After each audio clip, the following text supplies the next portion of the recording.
I want to start with a question that no one in my family ever asked out loud. Why do the women never stop? Like, I am not talking about hustle culture or grind mindset or any of that. I am talking about something different. I am talking about the kind of giving that has no off switch, that wakes up at 3 a.m. because someone else needs something, that absorbs grief, manages chaos, holds vigil, and still makes the jollof. I grew up watching that. You probably did too. And for a long time, I thought it was just culture, or personality, or maybe just what strong women do. But then I started digging, the way I do, and I found something that I could not stop thinking about. The women in our communities are not just giving energy. They are carrying something that was placed in them long before they were born. And the traditions our ancestors built, they knew about it. They had rituals for it. They had names for it.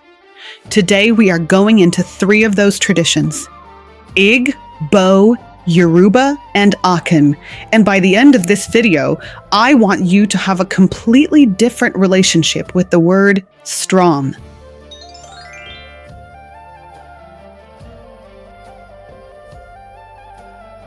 Okay, so before we get into the traditions, let's name what we are actually talking about. Because generational caretaking is one of those phrases that sounds clinical until you realize it is describing something very personal. Generational caretaking is the pattern where, across multiple generations in a family or community, the emotional, physical, and spiritual labor of maintaining everyone else falls primarily to the women. And not just in a she does the cooking way. I am talking about she is the one everyone calls when something is wrong. She is the one who remembers the family history, who manages the ancestral obligations, who shows up at every birth, every illness, every funeral. She is the archive. She is the infrastructure. And here's the thing. That role is often sacred in our cultures. It comes with deep respect and genuine reverence, but it also comes with a weight that rarely gets examined. Because what happens when the archive gets tired? What happens when the infrastructure starts to crack? We are going to talk about that today, and we are going to talk about what our ancestors already had in place to address it.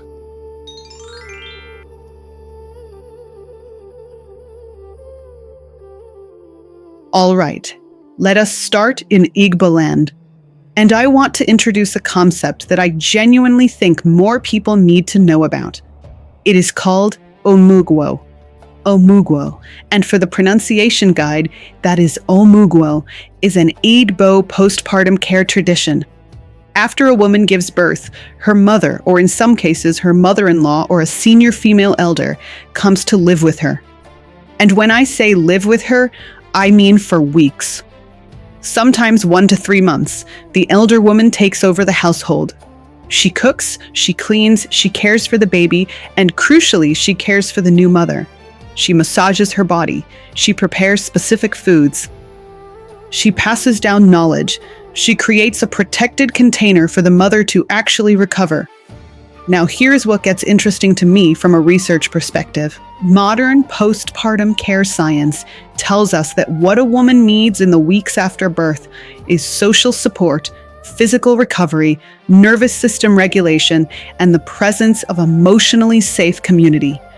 Omugwo provides all 4 of those things, not by accident, by design. But there is a deeper layer. Omugwo is also an act of ancestral transmission. The elder woman is not just providing care, she is passing something down. Knowledge, yes, but also presence, also lineage. She is saying with her body, with her labor, with her hands, I was held this way, and now I hold you this way, and one day you will hold someone this way. That is a living archive. That is the womb as sacred vessel of continuation. And I want to name what that elder woman is doing emotionally. Because we often talk about Omugwo in terms of what the new mother receives. But the elder woman is also doing something profound. She is pouring herself into the next generation, on purpose, with intention. She knows the weight she is carrying. It is not invisible to her. It is a calling. That distinction matters. Ada Eze, the researcher behind Eze Nwanyi, spoke with several Nigerian women about their experiences with Omugwo. One woman, a 34-year-old Lagos-born mother of two, now living in London, described her mother's Omugwo presence after her first birth as the only time in my adult life I felt genuinely taken care of. She said her cortisol, though she did not use that word, dropped the moment her mother arrived. She slept. She healed. She said, "My mother did not ask me anything. She just handled it, and that silence was the loudest love I have ever felt."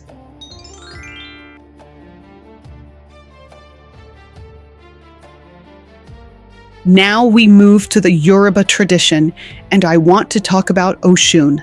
And before I do, I want to be clear about something. We are not treating this as mythology. We are treating this as a sophisticated cosmological framework that encodes real, lived, and accumulated wisdom about feminine bodies and feminine experience. Oshun, pronounced Oshun, is the Yoruba orisha of rivers, fertility, love, pleasure, and feminine power. She is considered the guardian of the womb. She governs the sweet waters, which in Yoruba cosmology represent abundance, generativity, and life force. She is called upon in fertility rituals, in healing ceremonies, and in moments of grief around the reproductive body. What I love about Oshun, theologically, is what she represents about the relationship between feminine power and rest. Because Oshun is not a warrior orisha. She does not conquer, she does not dominate, she flows. She is seductive in the truest sense. She draws things toward her through beauty, through depth, through irresistible warmth. And that is considered divine. In Yoruba spirituality, the choice to be soft is not weakness. It is power. It is strategy. It is Oshun. Now, here is where this connects to our topic. Oshun rituals often involve the honoring of what the body has carried. Offerings of honey, which is her sacred food, are brought to rivers. Women bring their grief, their unfulfilled desires, their miscarriages, their exhaustion, their joy. They release it to the water, and the act of release is itself a healing technology. And what I find so meaningful about this is the implicit acknowledgement. Oshun rituals operate on the premise that the feminine body accumulates, that it holds things, that it needs a deliberate practice of release. That is not primitive superstition. That is sophisticated emotional intelligence that happens to predate somatic therapy by centuries. There are also very specific fertility rituals within the Oshun tradition, where women who are struggling to conceive or who have experienced loss are led through ceremonies that involve water immersion, prayer, and communal witnessing. The witness element is critical, because one of the things we know about healing trauma, including reproductive trauma, is that being seen by a trusted community is a neurological event, not just an emotional one. The body responds to being witnessed. Contemporary Yoruba healers and practitioners of Ifa-based spiritual traditions have documented cases of women experiencing measurable physiological relief, including cycle regulation, reduced pelvic tension, and decreased anxiety following Oshun ceremonies. These accounts exist alongside mainstream gynecological research, indicating that chronic stress and emotional suppression significantly impact reproductive hormone regulation. The traditions and the science are increasingly pointing in the same direction.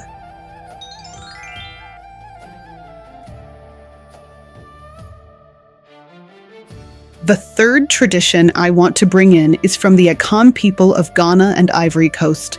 And specifically, I want to talk about the outdooring ceremony, also called the naming ceremony. In Akan tradition, a child is not named at birth. The family waits 8 days.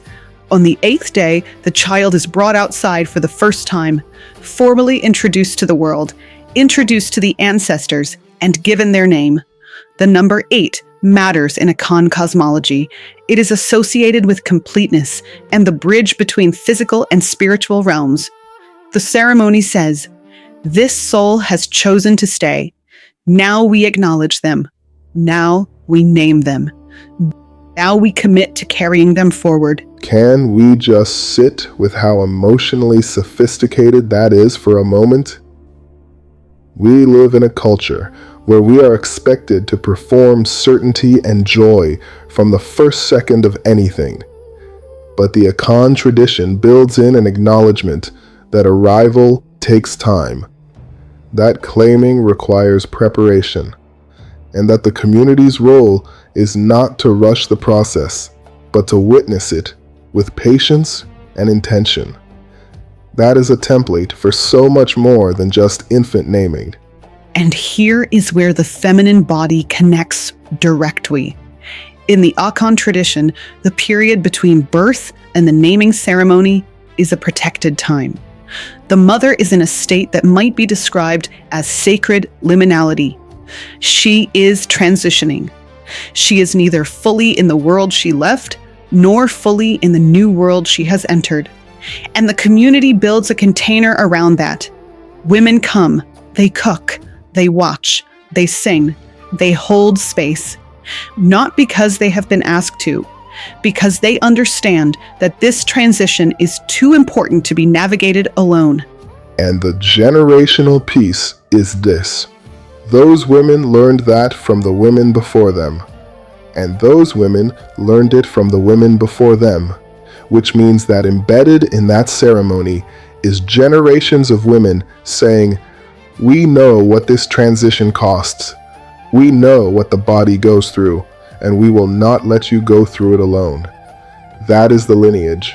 That is the womb remembering on behalf of all the wombs that came before it.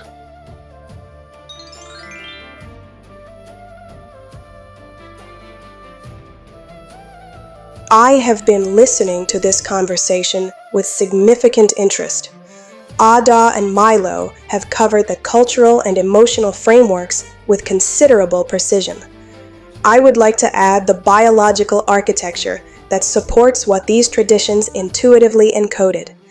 The first concept is allostatic load. Allostasis is the body's process of achieving stability through change. When the body is under sustained or repeated stress, the allostatic load increases. In populations of women who carry disproportionate caretaking responsibilities, particularly across multiple generations, the cumulative allostatic load has been shown to affect cortisol regulation, immune function, cardiovascular health, and reproductive physiology. This is measurable. This is not metaphor. The second concept is epigenetic inheritance. Epigenetics is the study of changes in gene expression that do not involve alterations to the DNA sequence itself, but are influenced by environment, experience, and behavior. Epigenetics is the study of changes in gene expression that do not involve alterations to the DNA sequence itself, but are influenced by environment, experience, and behavior. Critically, some of these changes are heritable.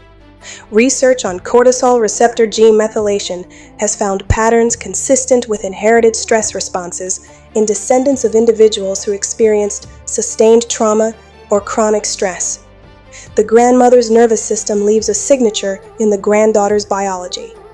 The tradition of ancestral acknowledgement in Akan, Igbo, and Yoruba practice is not superstition. It is an intuitive recognition of this biological reality. The third concept is somatic memory. The body stores experience at a cellular level. This is particularly well documented in reproductive tissues, where chronic stress hormones can alter the uterine environment, affect menstrual regularity, and influence the physiological conditions of pregnancy and postpartum recovery. The Omugwo practice of physical care, massage, and warmth for the new mother is directly aligned with interventions now used in evidence-based postpartum somatic therapy. I want to add one more item, which I find particularly striking. The Akan practice of communal witnessing during the naming ceremony maps directly onto research in interpersonal neurobiology, specifically the work on co-regulation. The presence of calm, attuned individuals physiologically calms the nervous system of the person they are with. The community's attendance is not ceremonial in the trivial sense. It is neurologically functional. The ancestors built the science before the science had words for it. I believe what I am trying to say is, they were right.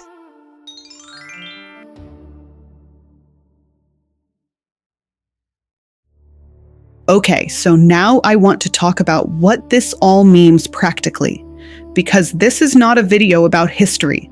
This is a video about what you do with this information right now, in your body, in your lineage, in your life. The first thing is recognition. You have to be willing to look at what you have been carrying and name it honestly, not with self-pity, but with accuracy. The generational caretaking load is real.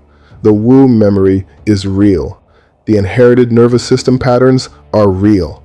Naming them is not weakness. It is the beginning of release. The second thing is ancestral reconnection. And I know that can feel vague, so let me make it specific. This means learning your lineage's traditions, even imperfectly. It means finding out what the women before you did with their grief, their fertility, their transitions. It means asking the elder women in your family the questions you have been too busy or too intimidated to ask. Not because you have to practice everything they practiced, but because understanding the archive you come from changes how you understand yourself. The third is somatic practice, for the body specifically.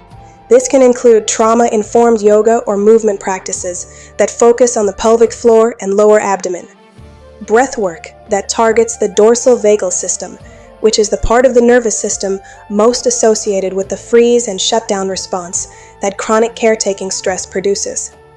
Body work such as massage, specifically abdominal massage, which has been used in traditional healing systems across Africa and is now entering mainstream therapeutic practice. And intentional rest, which I want to be very direct about.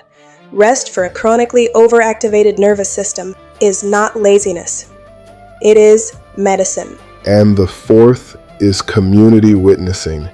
The Akan tradition had it right. We are not designed to heal alone. Find your circle. Create your Omugwo. Let people care for you in the specific ways your body needs.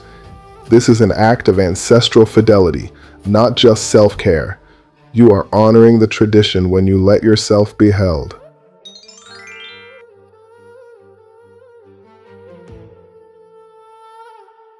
I want to close with something that is less research and more personal.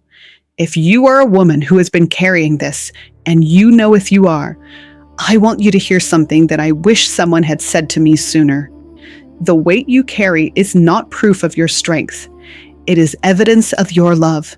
And love that has no container eventually starts to cost you things you cannot afford to lose. Your health, your joy, your sense of your own self, separate from what you do for others. You are allowed to put some of it down. You are allowed to ask for your Omugwo. You are allowed to bring your grief to the river and leave it there. You are allowed to be witnessed, not just to witness.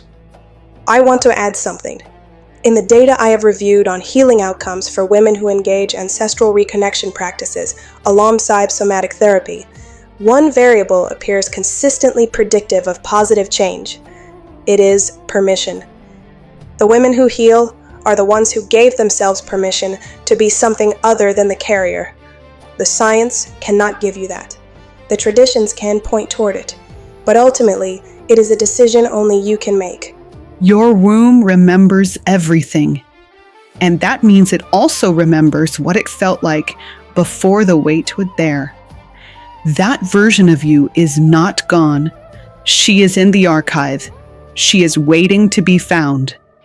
We will see you next time.